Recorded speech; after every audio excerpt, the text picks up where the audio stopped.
Hey, what's up, y'all? Jeremy here, man. We back with our third school on our Next Level Students Tour in Atlanta. You know, today we're pulling up at Salem Middle School, and man, these kids are dealing with some heavy stuff, extreme poverty, violence. Like, these kids are struggling on the inside.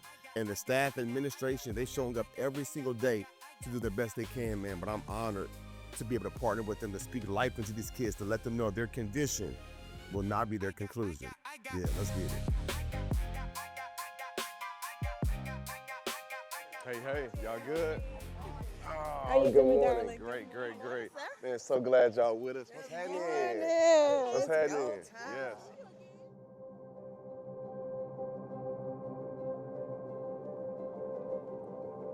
What's up, fam? Man, Jeremy, up, fam? How you doing, man, bro? I appreciate you letting me come in and pour into your baby, bro. I got your back, fam. Yes, sir.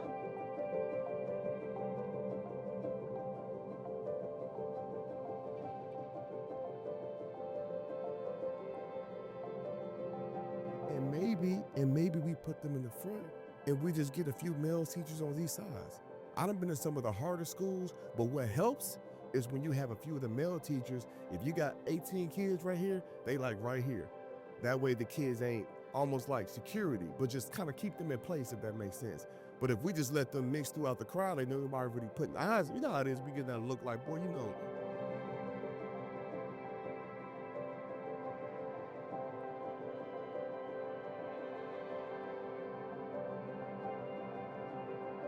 Your DNA don't determine your destiny.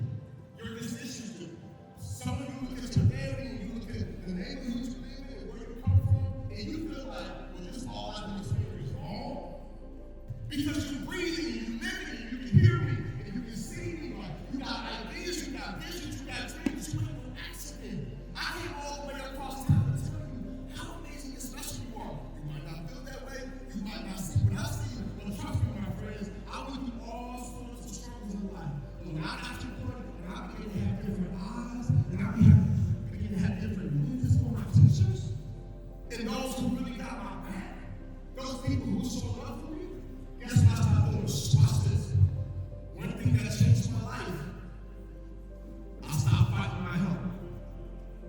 When I looked at the counselors, when I looked at the social workers, when I looked at the teachers that were showing up for me on a regular basis, I stopped fighting my health. I humbled myself and I realized, like, you know what, I ain't got all the answers. If I don't tap in with the people who care about me, I'm not hurting them, I'm really hurting me. Because they got their families, they got their house, they got their kids, they got their career, they live their life in purpose. They trying to help bring up the greatness inside me. I stopped fighting my health. And I started putting that work in.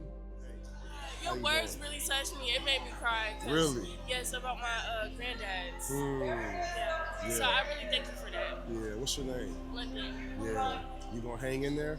Yes. You gotta keep them academics on point. Stay locked in. Who you doing it for? Doing it for my entire family. Like, Come on. Trying to push. And, Come on, make me proud. How you doing, man? Good. What's your name? Trey? Trey? Yeah. I'm Jeremy, man. Nice Nice to to meet you. You like that speech? Yeah. Come on, man. Come on, man. Yeah. That's my guy.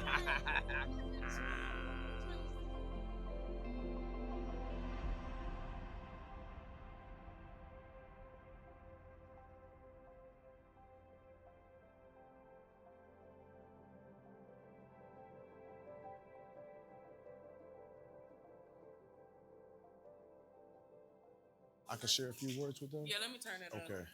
You in a weird season right now, you just trying to figure it out. You might not recognize how dope and amazing and powerful you are, but you are a force to be reckoned with. But education is gonna shift everything for you. And so as you hitting them books and you tapped in and you kind of coasting through life, you gotta be intentional about being successful or you will accidentally become a failure. So I know sometimes when you look at your surroundings or you look at your home situations, life might not be ideal, that's temporary. Ain't nobody tripping on that. I remember going to my grandma's house eating mayonnaise sandwiches. Somebody asked me one time, what kind of meat you put in a mayonnaise sandwich? No meat, homeboy, mayonnaise and white bread. And was happy because that's all we knew. Stop playing. Now I eat whatever I want to eat. Now I'm bougie with what I eat. And what I'm telling y'all is your condition, what you're dealing with right now, this is temporary. It will not be your conclusion. And so I want to come by and just give y'all a pound, man, let y'all know I love y'all, and I'm gonna be tapped in with y'all in a couple of weeks for sure, man.